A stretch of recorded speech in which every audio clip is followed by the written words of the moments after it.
Hello friends, स्वागत है stock news Bharat में। अगर आप मेरे चैनल पे पहली बार विजिट कर रहे हैं तो सब्सक्राइब करें ताकि आपको लेटेस्ट इन्फॉर्मेशन मिलता रहे।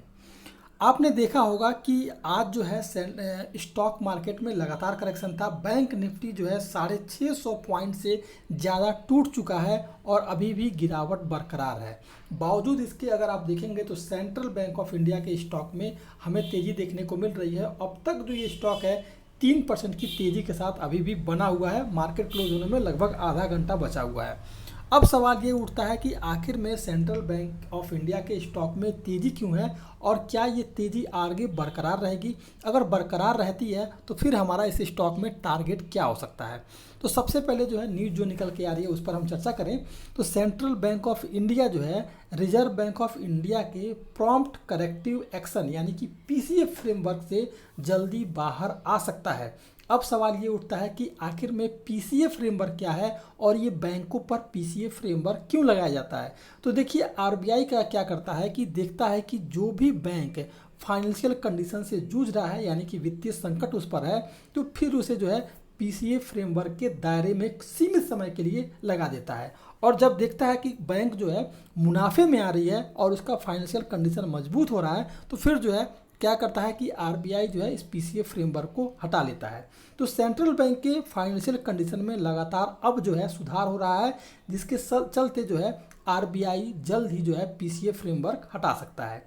तो सेंट्रल बैंक ने सेंट्रल बैंक ऑफ इंडिया ने जो है आरबीआई को एक प्रेजेंटेशन दिया है और प्रेजेंटेशन में बताया है कि पिछले 5 तिमाहियों में बैंक की जो फाइनेंशियल कंडीशन है उसमें सुधार देखने को मिल रही है।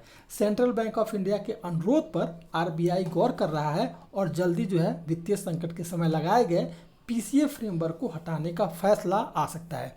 तो इस तरह से अगर देखा जाए तो सेंट्रल बैंक शॉर्ट टर्म में यानी कि हो सकता है कि 15 से 20 दिनों में ये स्टॉक जल्द ही 24 रुपये से लेकर के 29 रुपये तक का टारगेट अचीव कर सकता है और इसके स्टॉक में आपको ज़बरदस्त तेज़ी देखने को मिलेगी। और जिस दौरान पीसीएफ फ्रेमवर्क पूरी तरह से हट जाएगा फिर ये स्टॉक 34 रुपये से ऊपर ट्रेड करना शुरू कर देगा। तो ये था आपका सेंट्रल बैंक। अब सवाल ये उठता है कि आखिर में क्यों इसके स्टॉक में हमें निवेश करना चाहिए।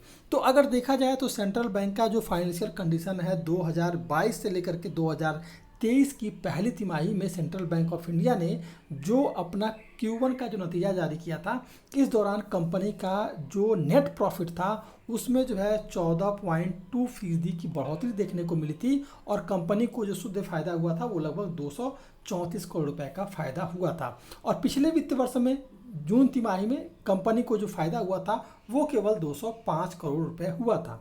इस हिसाब से देखा जाए तो कंपनी का प्रॉफिट पिछली बार के मुकाबले इस बार ज़्यादा है।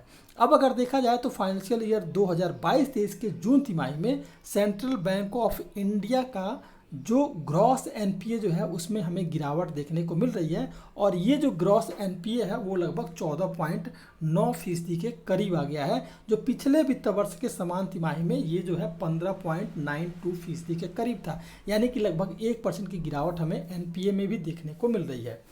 नेट एनपीए पिछले वित्त वर्ष की जून तिमाही के 5.09% से घट करके मौजूदा में इस साल जो है इस कंपनी ने जब अपना बैंक ने जब अपना एनपीए का नतीजा जारी किया उसमें जो है 3.93% हो गया है।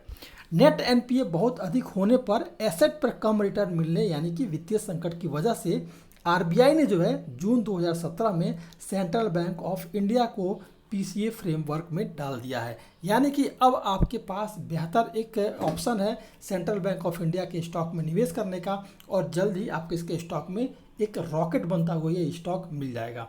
ये था सेंट्रल बैंक ऑफ इंडिया। अगर आप मेरे चैनल पे पहली बार विजिट कर रहे हैं तो सब्सक्राइब करें ताकि ऐसे ही आपको लेटेस्ट इन्फॉर्मेशन मिलता रहे।